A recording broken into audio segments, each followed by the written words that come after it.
Вашої уваги і разом з'ясуємо, яким відео у історію день 29 квітня 2023 року. Росіяни тікатимуть із Криму, коли Збройні сили України підійдуть до адмінкордонів із тимчасово окупованим півостровом. Про значне послаблення ворожого війська за останній рік в інтерв'ю говорив президент. А поки Володимир Зеленський спілкувався з іноземними журналістами, в самому Криму починається гарячий і нетуристичний сезон. Зранку Севастополь засяяв найбільшим вогнищем в своїй історії. Є підозри, що геть не останнім. Як у Головному управлінні розвідки Міноборони прокоментували цю бавовну, які ризики контрнаступу озвучує Володимир Зеленський, про Пригожина, який прогнозує втечу вагнерівців із Бахмуту і обвал фронту, і про окупантів, які вже тікають з окопів з добрячим вітерцем під голими ногами. Дивимось хроніку 430-го дня великого вторгнення Росії в матеріалі Олексія Пасака. Начал взрыв, и вот теперь что-то очень сильно горит. До этого был еще один взрыв. Горит прямо вот на той стороне бухты. А, это цистерны горят. Какие? Цистерны горят на той стороне. Безпілотник долетів, видимо. Невідімо, а абсолютно точно. Після 4-ї ранку у окупантів в Криму спрацював вибуховий будильник. Чорний день для місцевих гауляйтерів. На нафтобазу у Севастополі завітали невідомі безпілотники. Запевняють, що атака була масована і кілька дронів звитяжна російська ППО подолати не змогла. Результат – потужна пожежа з панорамним оглядом на десятки кілометрів навколо. Про загиблих чи поранених не повідомили. Ночью встал просто, пошел на кухню, услышал хлопок легкий. Думал, наверное, как всегда ПВО сработало. Лег спать, а утром уже в новостях увидел. Ничего, ни окна не тряслись, ничего. Легкий хлопок, как будто вдалеке где-то.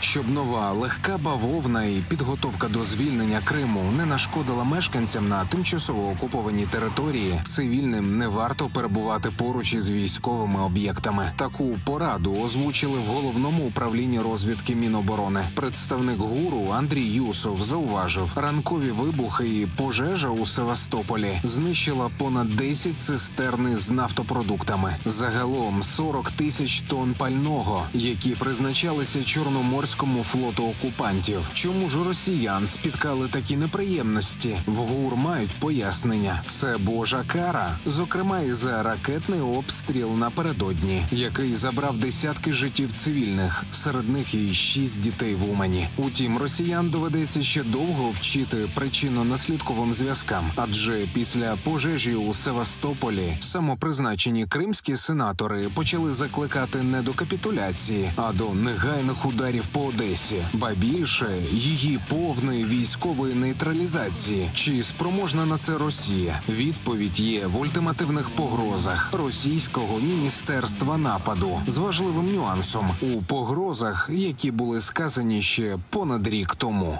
Видим попытки диверсий и нанесения ударов украинскими войсками по объектам на территории Российской Федерации.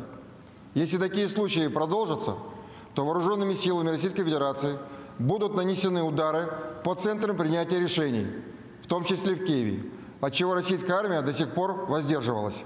По-правому, російська недоармія не утримувалася, а досі утримується силами ЗСУ. Минулої доби більше не побачить новий багряний ранок у Севастополі. Ще майже 6 сотень окупантів. Знищено ще 3 танки, 3 бойові броньовані машини, 3 артилерійські системи, підбито ще 4 безпілотники, 21 крилата ракета. На капремонт рушили ще 17 одиниць автотехніки та 2 одиниці спецтехніки московитів.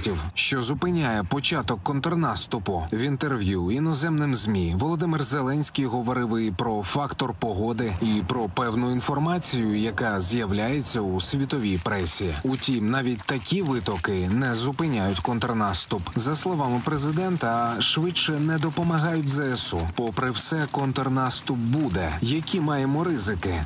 Те, що ми будемо йти вперед і деокуповувати, тут немає жодних питань.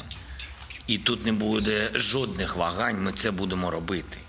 Ризик головному в тому, що якщо недостатньо броньованої техніки, наприклад, то ми розуміємо, буде більше жертв. Треба зберегти по максимуму людей, значить повинна працювати сучасна зброя.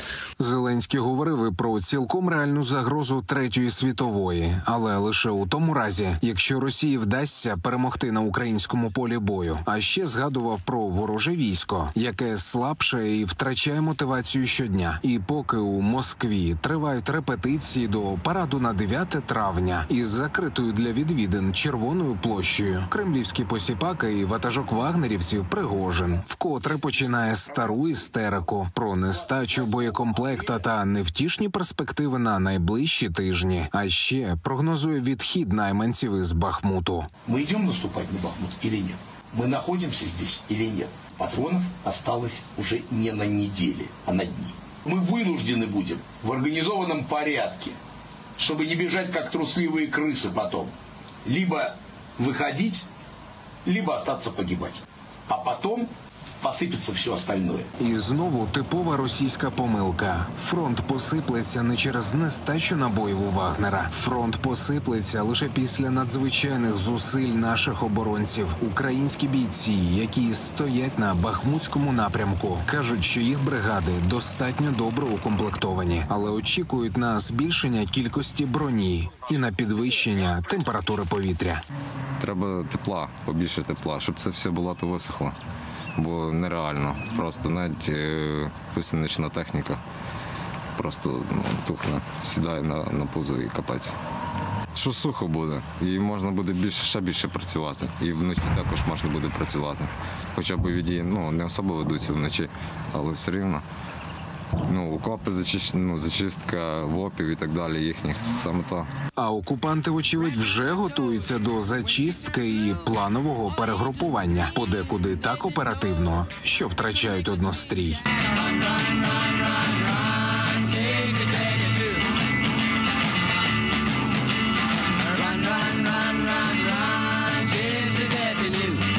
Олексій Пасак, 5 канал.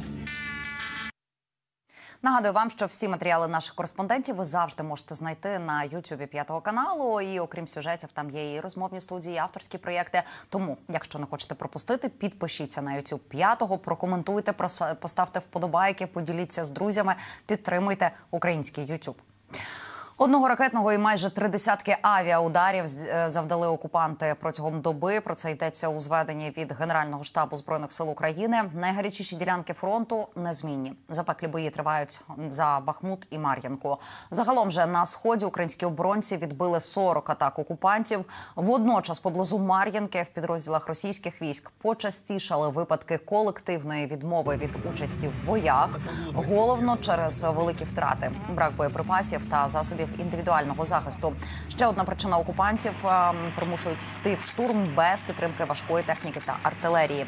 Щодо втрат, сили оборони постійно збільшують кількість ліквідованих загарбників і ворожої техніки. І за добу в росіян вже мінус 4 дрони, мінус 2 склади з паливом, стільки ж засобів протиповітряної оборони. Знищили сили оборони України також і артилерійські підрозділи. Ще одну важливу ціль ворога. Але яка вона саме, у Генштабі не уточнили.